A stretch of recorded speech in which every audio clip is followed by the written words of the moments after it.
La première chose à savoir, c'est que ton argent vient de Dieu. Cet argent ne doit pas te gérer, mais c'est toi qui dois gérer ton argent. Ton argent doit être utilisé et géré de façon intelligente, c'est-à-dire que tu dois te laisser conduire par le Saint-Esprit, même dans la gestion de ton argent. Cet argent doit servir à aider les pauvres. Il doit également servir à aider à l'avancement du royaume, à soutenir l'œuvre de Dieu. Enfin, tout argent que tu sèmes, que ce soit dans le royaume de Dieu ou bien pour les personnes qui en ont besoin autour de toi, est un argent qui ne se perd pas, parce que Dieu te promet qu'il le multiplie.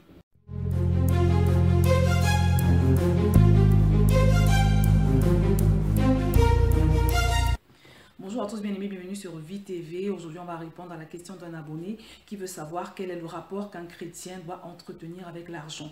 Donc, la Bible répond très précisément à cette question. Et la première chose à savoir en ce qui concerne ce sujet, c'est que l'argent vient de Dieu. Il dit dans sa parole que l'or et l'argent lui appartiennent. Et il dit également que c'est lui qui fournit la semence au semeur. Donc, tout argent que tu peux avoir entre tes mains, quel que soit le montant que tu as sur ton compte en banque, quels que soient tes biens, tes propriétés, sache qu'elles viennent de Dieu. Elles ne sont que le fruit de la grâce de Dieu. La deuxième chose à savoir en ce qui concerne l'argent, c'est que contrairement à ce que beaucoup de gens pensent, Dieu n'a rien contre l'argent.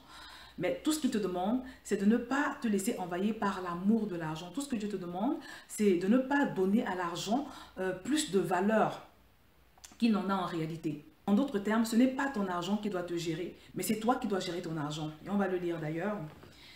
Luc chapitre 16, verset 13. « Aucun serviteur ne peut en même temps être au service de deux maîtres. En effet, ou bien il détestera l'un et aimera l'autre, ou bien il sera dévoué au premier et méprisera le second. Vous ne pouvez pas servir en même temps Dieu et l'argent. » Donc tout est clair, mon bien-aimé. Ce verset nous dit que tu ne peux pas positionner Dieu et l'argent au même niveau. Ça veut dire que tu peux encore moins positionner l'argent au-dessus de Dieu, c'est-à-dire mettre l'argent avant Dieu. Hébreux chapitre 13 au verset 5 nous dit également que votre conduite ne soit pas guidée par l'amour de l'argent. Contentez-vous de ce que vous avez présentement, car Dieu lui-même a dit « Je ne te laisserai pas, non, je ne t'abandonnerai jamais ». La Bible nous dit également dans 1 Timothée 6 « Car l'amour de l'argent est racine de toutes sortes de maux.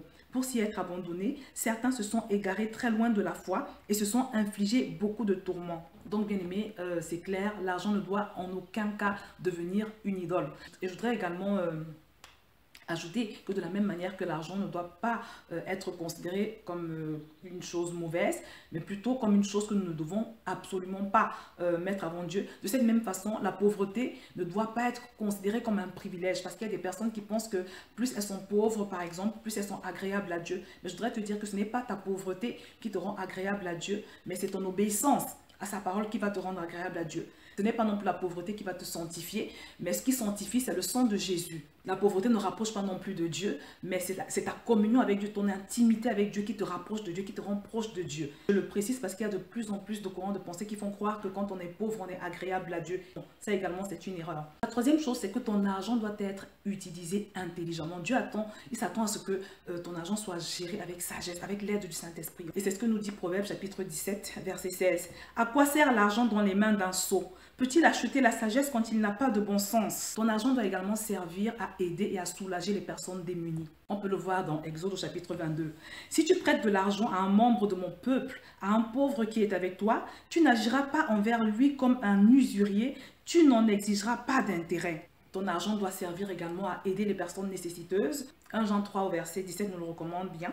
Si quelqu'un possède des biens du monde et que voyant son frère dans le besoin, il lui ferme ses entrailles, comment l'amour de Dieu demeure-t-il en lui? La sixième chose à savoir, mon bien-aimé, c'est que ton argent doit aider à propager le royaume de Dieu sur terre. Ton argent doit aider dans l'œuvre de Dieu. Ton argent doit aider pour que, au travers des actions d'évangélisation qui sont menées, par exemple, il y a un maximum d'âmes qui connaissent Dieu, qui a un maximum d'âmes qui soient sauvées de l'enfer. Et c'est pour cette raison que 2 Corinthiens 9 au verset 5 nous dit par exemple, « Rappelez-vous, semence parcimonieuse, maigre récolte, semence généreuse, moisson abondante. Que chacun donne ce qu'il aura décidé en son cœur, sans regret ni contrainte, car Dieu aime celui qui donne avec joie. Il a aussi le pouvoir de vous combler de toutes sortes de bienfaits. Ainsi vous aurez en tout temps et en toutes choses tout ce dont vous avez besoin. Et il vous restera encore du superflu pour toutes sortes d'œuvres bonnes. » Galates chapitre 6 au verset 6 nous fait une recommandation particulière en ce qui concerne les personnes qui sont censées conduire le peuple de Dieu tous les jours, c'est-à-dire les mentors, les dirigeants, les pasteurs.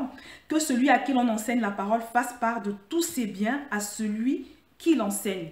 Galates chapitre 6, verset 6. Donc, mon bien-aimé, ton argent doit servir à soutenir l'œuvre de Dieu. C'est le souhait de Dieu. Et il y a beaucoup de passages dans la Bible qui nous le disent. On ne va pas les lire tous aujourd'hui. Mais je voudrais te dire également que toutes ces personnes qui disent, par exemple, que offrir son argent dans l'église, c'est se faire arnaquer, ou bien qu'offrir son argent à un homme de Dieu, c'est se faire arnaquer, c'est complètement faux. C'est vrai qu'il y a des dérives aujourd'hui en ce qui concerne justement cette histoire d'argent dans l'église. Mais par principe, Dieu veut que ton argent soutienne l'œuvre de Dieu.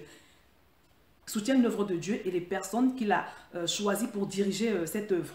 Enfin, mon bien-aimé, tout argent que tu peux offrir, que ce soit dans l'œuvre de Dieu ou bien aux personnes nécessiteuses, est un argent qui ne se perd pas, que tu ne perds pas. C'est un argent qui te revient en fait. Parce que n'oublie pas, la parole de Dieu nous dit que l'homme récolte ce qu'il aura semé. Et quand l'apôtre Paul le disait, quand tu lis le contexte, tu vois qu'il parlait bien d'argent. Il parlait de l'offrande dans l'église. Donc quand tu offres, en fait, tu ne perds pas. Parce que Dieu multiplie ta semence. Il le promet dans sa parole. Et on va le lire d'ailleurs.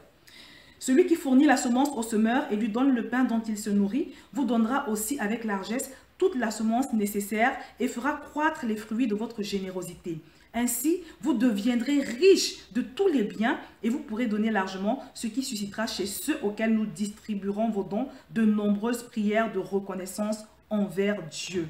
2 Corinthiens chapitre 9 verset 10. Ce passage te promet pour toi qui donne sans cesse aux personnes qui sont dans le besoin ou bien pour l'œuvre de Dieu, que Dieu va multiplier ta semence et que tu vas te retrouver avec plus de biens.